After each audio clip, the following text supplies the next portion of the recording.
ოფისში და სხვა პარტიის ოფისში გატოვებულ უსამართლობამ შეეკრიბა კონკრეტულად არჩევნების გაყალბების თემა. არჩევნების გაყალბების საკითხი იყო ის ფაქტორი, რამაც ჩვენ გაგვაერთიანა. და მართლაც წარმოუდგენელი შედეგია ამ წუთის გამარჯვებით მიღწეული, როდესაც ოპოზიციამ არ გაუფორმა ივანიშვილის მოპარული არჩევნები.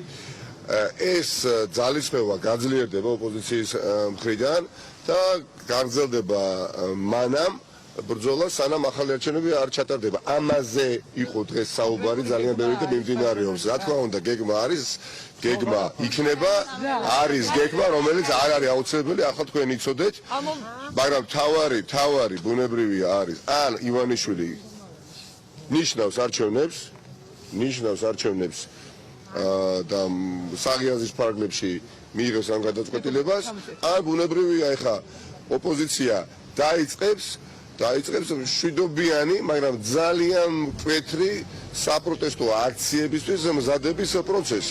ეს ორჯერ იქნება ახალი არჩევნები, არ იქნება მშვიდობა.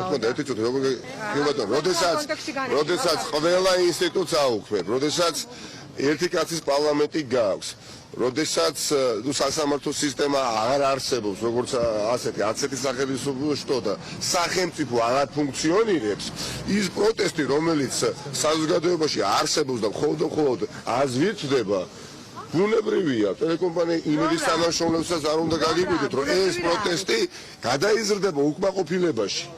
როგორ რევოლუცია გადაიზრდება და ტრანსფორმირდება, შეიძლება მათ შორის დიახაც მშვიდობიან რევოლუციაში, როდესაც მშვიდობიანი რევოლუცია არის, ჩემო კარგო, იცით რა? როდესაც არჩევნებს არ გიტარებ. ამას თქვენ ამბობთ, ხო? არა, როდესაც არჩევნებს არ გიტარებ. ხომ არის ის ამორჩეველი? თუ კითხვას მისმენთ სახელმწიფო ტელევიზიაში, ამის მოსმენა. ხო, საუბრო თუ შეიძლება.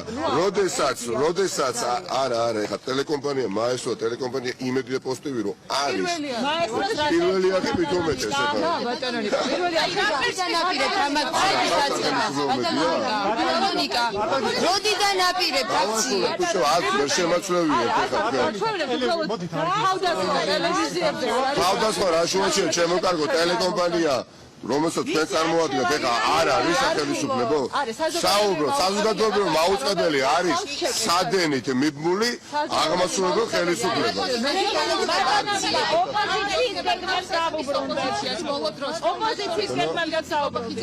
ოპოზიციურ პარტიებს საბიუჯეტო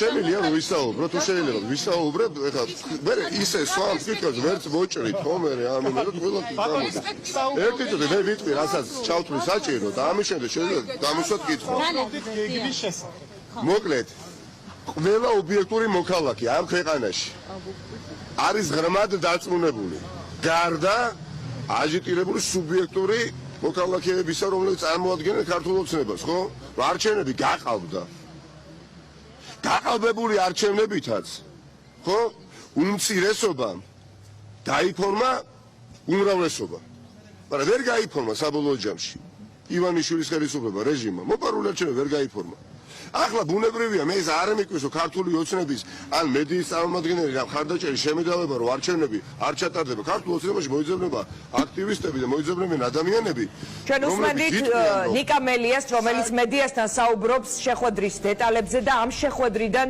რამდენიმე წუთის წინ გამოსული გიგა ბოკერიაც ახლა ჩვენს შეკითხვებს უპასუხებს გიგა რაზე შეთანხმდით შეგიძლიათ თუ არა ამის თქმა დღიად ჩამოგვიყალიბოთ რა იყო დღევანდელი შეხვედრის მთავარი მიზანი.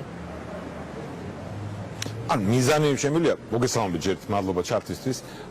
მიზანი ყოველთვის ცნობილია, მიზანი არის კოორდინირება